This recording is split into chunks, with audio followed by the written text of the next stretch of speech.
আসসালামু আলাইকুম, মেটাকুর থেকে ফয়জুল্লাহ বলছি। আমরা অনেকেই দামি প্রোডাক্ট নিয়ে বিজনেস করার চিন্তা করি, কিন্তু দামি প্রোডাক্ট নিয়ে বিজনেস আমরা সচরাচর করতে পারি না। কেন করতে পারি না, এই জিনিসটা আজকে আমি আপনাকে ক্লিয়ার ভাবে বুঝিয়ে দিব। আশা করি ভিডিওটা দেখার পরে আপনি দামি প্রোডাক্ট সেল করে নিয়ে আর কোনো কনফিউশনে থাকবেন না এবং আর কোনো সমস্যায় পড়বেন না, বিশেষ করে কন্টেন্টের ক্ষেত্রে। তো আগে আমার এই ভিডিওটা দেখুন। আসসালামু আলাইকুম, আমার হাতে একটা চশমা দেখতে পাচ্ছেন। এই চশমাটা খুবই সুন্দর, আপনারা চাইলে এই চশমাটা নিতে পারেন। এই চশমাটার কোয়ালিটি ভালো, এই চশমাটা খুবই সুন্দর এবং চশমাটা খুবই প্রিমিয়াম। আপনি কিন্তু চাইলেই এই চশমাটা ব্যবহার করতে পারেন। ভিডিওতে দেখলেন যে আমি হাতে মোবাইল নিয়ে হাতে একটা চশমা দেখিয়ে বলতেছি যে চশমার কোয়ালিটি ভালো, এটা প্রিমিয়াম, ঠিক আছে। কিন্তু আমার সাউন্ডের ঠিক নাই, আমার লাইটিং এর ঠিক নাই, আমার ড্রেস আপের ঠিক নাই, বাট আমি প্রিমিয়াম একটা চশমা বিক্রি করতে আসছি। তো আমরা যে ভুলটা করি, আমরা সাধারণত দামি প্রোডাক্ট সেল করার জন্য দামি লুক দেই না। একটা জিনিস মনে রাখবেন, আপনি একটা এলাকার হোটেলে যখন কোনো একটা মাছের টুকরা খান, এটা যখন 80 টাকা বলে আপনার মেজাজ গরম হয়ে যায়, এই মাছের টুকরা 80 টাকা।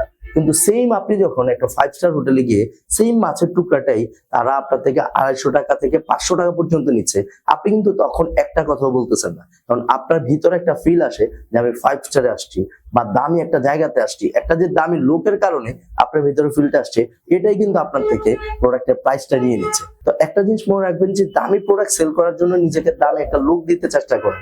যেমন ধরেন যে আমি এখন এইভাবে বসে যদি আমি আপনার কাছে মনে করেন আমার চশমাটা বিক্রি করতে চাই, ঠিক আছে, আমি যদি চশমাটা নিয়ে বলি যে এই যে চশমাটা দেখতে পাচ্ছেন, এটা খুবই প্রিমিয়াম, এটা ব্যবহারের ফলে আপনার ওয়েটের যে প্রবলেমটা আছে চশমার, এই চশমার ওয়েটের প্রবলেমটা হবে না, আপনার নাকে দাগ পড়ার সমস্যাটা হবে না, এবং এটা আপনি ফ্লেক্সিবলি ইউজ করতে পারবেন, খুবই সুন্দরভাবে দীর্ঘদিন ব্যবহার করতে পারবেন।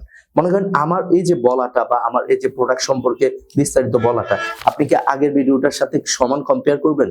অবশ্যই না, কারণ এই ভিডিওতে আমার কথা বলার স্টাইল ঠিক আছে, আমার সাউন্ড ঠিক আছে, আমার লাইটিং এবং আমার ব্যাকগ্রাউন্ড এবং আমার গেটআপটা সবকিছু কিন্তু একদম পারফেক্ট। এখন আমি চাইলেই দামি প্রোডাক্টটা আপনার সামনে নিতে পারবো, তখন আপনারও মনে হবে যে হ্যাঁ, এই প্রোডাক্টটা খুবই এক্সপেন্সিভ, খুবই দামি, কারণ টোটাল যে ইনভায়রনমেন্ট, এই ইনভায়রনমেন্টটা ফিল করাচ্ছে আপনাকে যে এই প্রোডাক্টটা দামি, দেন হচ্ছে যে আপনার প্রোডাক্টটা সেল হবে। তাই সবসময় বলি যে দামি কিছু সেল করার আগে আপনি দামি একটা লোকে যান, দামি একটা এনভায়রনমেন্ট তৈরি করেন, আপনার ক্যামেরা, আপনার লাইটিং, আপনার ব্যাকগ্রাউন্ড সবকিছু যেন একটা ফিল দেয় যে হ্যাঁ, এই প্রোডাক্টটা প্রিমিয়াম। সো যারা দামি প্রোডাক্ট সেল করতে যাচ্ছেন, আপনারা আপনাদের জায়গা থেকে এই আমার টিপস গুলো ফলো করেন।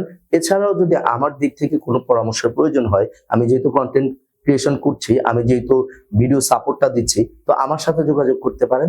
আমি আমার জায়গা থেকে শেয়ারটা দিয়ে আপনাকে হেল্প করবো ইনশাল্লাহ। আসসালামু আলাইকুম ওয়া রাহমাতুল্লাহ।